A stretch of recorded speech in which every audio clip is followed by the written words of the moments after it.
Hello, hello. Megan Thompson here with Megan Thompson Coaching. I wanted to go live quickly. I just have a few minutes in between appointments to speak about a concern that I've seen several families, many families talk about recently, which is obviously on everyone's mind in the school year, related to beginning your child's educational year this year. Most of you are struggling with dealing with the online school system and how your children, if you are in public school or a hybrid situation at this point, many of you are dealing with having to navigate the circumstances of an online teacher, online classrooms, etc.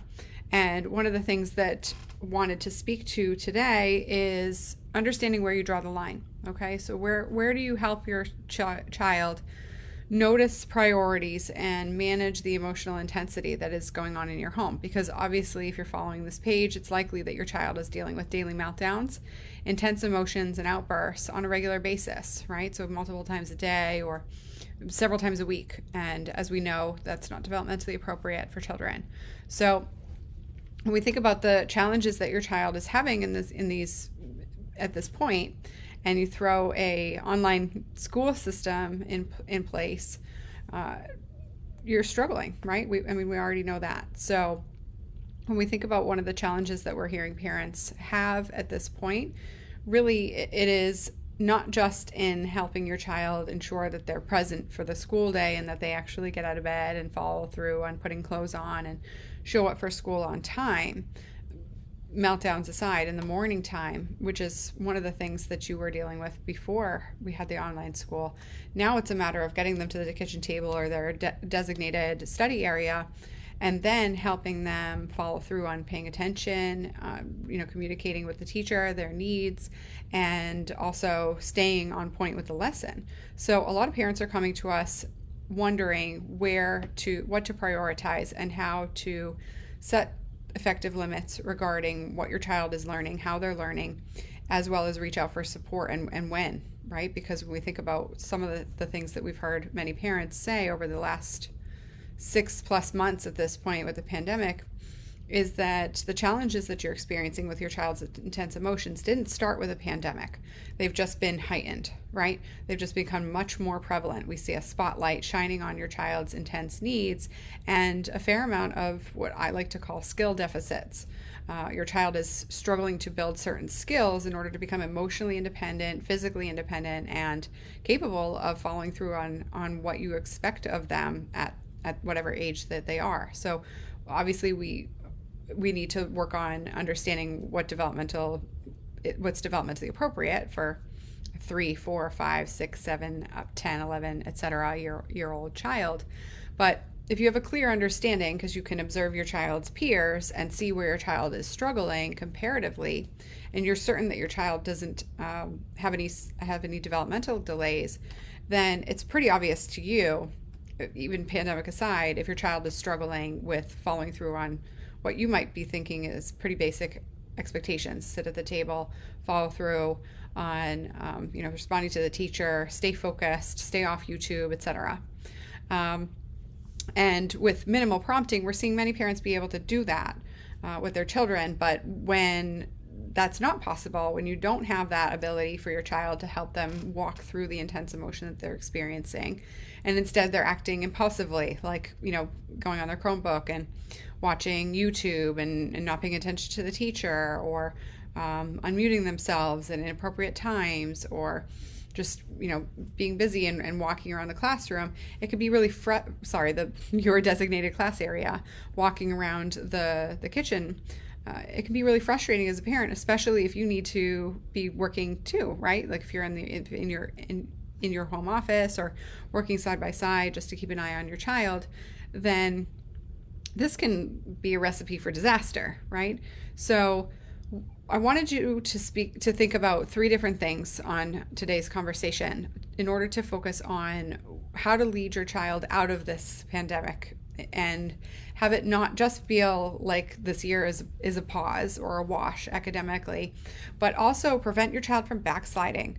Because when we think about the intensity that your child is experiencing, if your child is experiencing daily meltdowns, this is a traumatic experience for your child. And so even if your child hasn't experienced anything other than a pandemic that is leading to them having a response emotionally that mimics a trauma response, it's also true that if your child is having intense emotions on a daily basis to the point where they go to 0 to 60, yelling, kicking, screaming, and freaking out, then your child's body is experiencing those emotions as traumatic. So for those of you who are wondering, holding on, gripping the steering wheel or gripping your chair, waiting for the pandemic to end in order for your child's intense emotions to dissipate or decrease, I really caution you to think about how your child is experiencing the world right now as this persists. Because if your child is struggling at this level, there are a few things that you might be overlooking while you're trying to survive. And what we know is that it is very possible for you to be thriving in this environment. And in fact, some highly sensitive children are, in the sense that with their parents with the right structure, accountability, and support, are able to really take ownership of molding their child's educational plan right now, because there is more freedom if you have the skills to notice it that way and to navigate the school system right now, because you can be teacher parent even if you're working from home full time. So when we think about the priorities that these parents are taking on, and what I want to inspire you to focus on for yourself, is really understanding that this year for school has to prioritize, you have to be prioritizing your child's emotional health. Because if your child is not experiencing emotions in a safe way, anything that they are trying to learn is in one ear and out the other. Let's be honest here. When you're frustrated and you're yelling, or you want to be yelling, and maybe you're at work and you just had a rough morning or what have you, and you're in a heightened emotion, peeved or distracted or worried, are you truly paying attention to what your boss is saying? Are you truly listening to your coworker? Are you truly listening to your spouse if they're telling you how their day went? No. You're getting bits and pieces, and you're an adult, so you're probably much more practiced, much more skilled at multitasking. Even then, you're still asking whoever you're speaking to repeat themselves. So take your highly sensitive child who's overwhelmed by the world, right? That's one of the reasons why they're having intense emotions, because they don't know what to do to deal with their own overwhelm. And then put them in a classroom, a virtual classroom, where there's all sorts of kids talking, or they're not allowed to converse, just by nature of what's going on with how the teacher is doing the best they can running the show. And at times that's the word, like running the show, like they're performing, because it's a hard job for the teachers these days, especially compounded beyond what it's already been very difficult for them to manage for years. But right now, your child is your focus, right? And so that's what we're speaking about for now.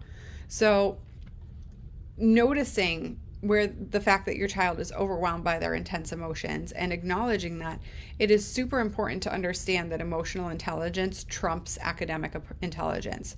You can lose your words, lose your thoughts, lose your train of thought, lose your capacity for skill building if you are not emotionally in control. So when you're thinking about prioritizing your child's emotional health, it has to go above and beyond their own academic health and their own academic success, because you are preventing the very goals that you're hoping to reach if you're not prioritizing your child's emotional intelligence, their own ability to name their emotions, communicate them safely, and dissipate them safely. And that's a huge 3-part system that is necessary for your child at however old they are, to be able to do that, whether that means reaching out to you and needing help from you to engage in decreasing their emotions, or being able to do that independently. And children 3 and beyond can do that. 2 and beyond can do that with support. So that's super, super important for you as a parent to understand what your child is capable of, so that you can set the standards. Because if your child is not demonstrating that capability, then that is one of the very reasons why they're having meltdowns or avoiding the school environment. And so I really want you to look at this thought process differently. Earlier I mentioned impulsively going to YouTube, but it's super crucial that you're viewing this as work avoidance, because if you have a highly sensitive child, then they are avoiding the emotional intensity that they are experiencing in order to check out. And this is the thing that we help our clients deal with, because it's something that many parents miss. And they look at it as willful or purposeful or impulsive, and therefore your child's not thinking at all. But what you're not seeing is the emotions behind the surface, below the surface, excuse me. And if your child cannot manage those intense emotions, whatever they're trying to learn is, as I mentioned before, in one ear, out the other. But it's also lost information. So even if they can recite it back to you, even if they can cram it all in for a quiz or a test or whatever, it's not going to stick and sink, because play is the child's language. And so if they are not in a happy, playful capacity in that moment, then they are not actually learning in the way that children learn. So they are just robotically repeating something to you, and it's likely not going to stick. So that's super, super important. And then lastly, what I wanted to discuss is to not be afraid to advocate for your child when the teachers are not meeting your child's needs, especially at this current moment with the pandemic leaving many teachers lost in with very little direction from their I almost said overlords. That's not the right word, but sometimes it could feel like, how many teachers want to throw me an emoji there? But I've worked in the school system too. But what I meant to say was by their leadership. Now, there's a lot of chaos going on in the educational system right now, and it's also true that there's been a lot of chaos going on in the educational system in the US for years. And children are being, unfortunately, called out for not having everything that they need and not meeting the teachers' expectations. And sometimes those children have IEPs, they have special education plans or a 504, and the teacher is not aware of that. So I implore you, if your child does have a plan, an individualized education plan, IEP, or a 504 plan, that you ask for a copy and send it to your teachers one by one. There are several schools, especially locally, but also nationwide, that in terms of the parents that I'm speaking to, where the online system just wasn't accessible off of the on-site servers for the teachers. And so the teachers who are working from home might not have access to your kid's IEP. So if you have an electronic copy, make sure that your teachers have that copy in their inbox.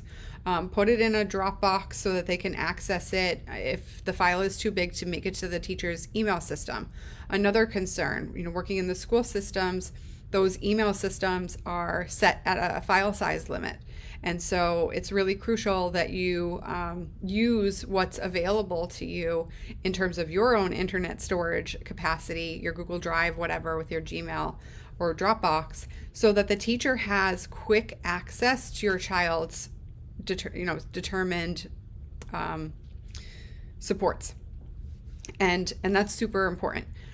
We know that many schools are behind on getting teachers the information that they need, and just to run the classroom, and then on top of that, behind on getting the teachers the information that they need to support the children who have an individualized education plan or a 504. And what that means, especially if your child had a 504 in the classroom, is that the teacher might be expecting your child to sit still when your child learns better when moving. Hi, Lindsay, good to see you here. And that is super crucial for you to be advocating for your child at this moment. Don't err on deference. Do not defer to the hope that the teacher knows everything about your child, especially for highly sensitive children. It is super important to notice that they tap into shame very quickly and very easily without the skills to manage that and forego going straight to shame. And so when we support parents in this respect, eliminating that shame rage cycle, a lot of parents are sharing with us that even just a typical conversation where a teacher is bringing up a concern they have with a student in front of the rest of the class is super shameful, super embarrassing for their highly sensitive child. And unfortunately, in an online setting, You can't pull a kid aside into the corner and be like, hey, bud, let's talk about this thing. How can I best support you? Because they're online, right? And so unfortunately, there's a lot of circumstances that we're hearing where teachers are addressing the concern right away because they don't want to, right? We give the teachers the benefit of the doubt. They don't want to let that behavior issue or that concern slide, but they might not have all the information to support your student, your child, in a way that helps their education become most successful.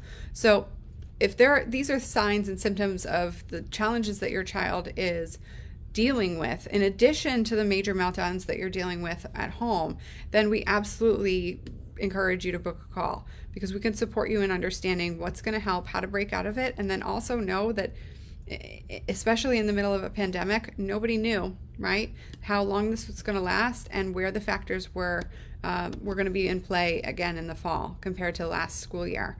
So now that you're starting to notice those symptoms rise back up and to the forefront, it's important that you take action so that your child's school year does not continue to slide downhill. Unfortunately, what we're noticing is that, and you can book a call, and here's the link to take care of that. We could support you in that respect. But what we're noticing is that children who've been in school, because we work across the nation and even internationally, children have been in school for a lot longer than the last couple of weeks, right? In the South, they start school mid-August. Children who have been in school for for all summer. Some of the people and some of the parents that we work with in Australia are working. Their kids have been going to school all year at this point. And so there are various different dynamics that we're noticing that are not, they are not in line with the typical first week of school toughness. So I encourage you not to jump to conclusions that this is going to level itself out. So again, go ahead to meganthompsoncoaching.com/talk. We would happy to support you in understanding where your child is, where you want to take them, in addition to both addressing the intense emotions as well as academically. And if we can support you and we feel like it's necessary to support you at this point, we'll tell you what that looks like and that it's relevant for your family, or we'll point you in the right direction in terms of what you need to be prioritizing right now. And we have to do that in a phone call. So we'll talk to you soon, and have a great day. Bye.